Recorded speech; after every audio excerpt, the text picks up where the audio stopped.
ដើម្បីឲ្យយើងដឹងថាមួយណាចំណេញជាងយើងប្រៀបធៀបទៅលើ3ចំណុចសំខាន់ទី1ថ្លៃសេវាទី2ពេលវេលាទី3គឺហានិភ័យនិងផលប៉ះពាល់ដែលអាចកើតមានឡើងពេលមានសវនកម្មពន្ធដារអញ្ចឹងការធ្វើបើសិនជាអស់លោកស្រីអាចធ្វើដោយខ្លួនឯងបានជាជំរឿនមួយប៉ុន្តែដើម្បីយើងប្រៀបធៀបថាមួយណាល្អជាងយើងមើលទៅលើគុណសម្បត្តិនិងគុណវិបត្តិការធ្វើដោយខ្លួនឯងអីដែលល្អនោះគឺគាត់អត់ចំណាយថ្លៃសេវាហើយនឹងស្រួលក្នុងការគ្រប់គ្រងទិន្នន័យដោយខ្លួនឯងប៉ុន្តែអ្វីដែលជាតម្លៃត្រូវបង់នោះគឺគាត់ចំណាយពេលវេលាច្រើននិងមានហានិភ័យខ្ពស់ជាង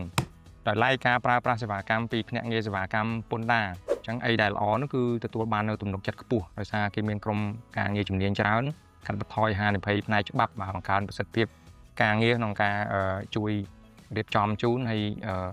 មួយទៀតគឺចំណេញពេលវេលាបាទចំណេញពេលវេលាដល់ម្ចាស់អាជីវកម្មយើងដឹងថាម្ចាស់អាជីវកម្មពេលវេលាមានតម្លៃអញ្ចឹងគាត់អាចយកពេលវេលាក្នុងការបង្ការដោយខ្លួនឯងនោះទៅផ្ដោតទៅលើយុទ្ធសាស្ត្រនៅក្នុងក្រុមហ៊ុនដូចជាការលក់និងទីផ្សារជាដើមប៉ុន្តែការប្រើប្រាស់សេវាកម្មពីភ្នាក់ងារក៏មានតម្លៃដែលត្រូវបង់ដែរអញ្ចឹងអីដែលក្រុមហ៊ុនត្រូវចំណាយនោះគឺបង់ថ្លៃសេវាហើយលំហូរការងារអាចមានភាពបត់បែនមានកម្រិតដោយសារក្រុមហ៊ុនមានរចនាសម្ព័ន្ធការងារមានកម្រិតក្នុងការ process អញ្ចឹងយើងមិនអាចសម្រេចភ្លាមដូចយើងធ្វើពីបុគ្គលឬក៏ធ្វើដោយខ្លួនឯង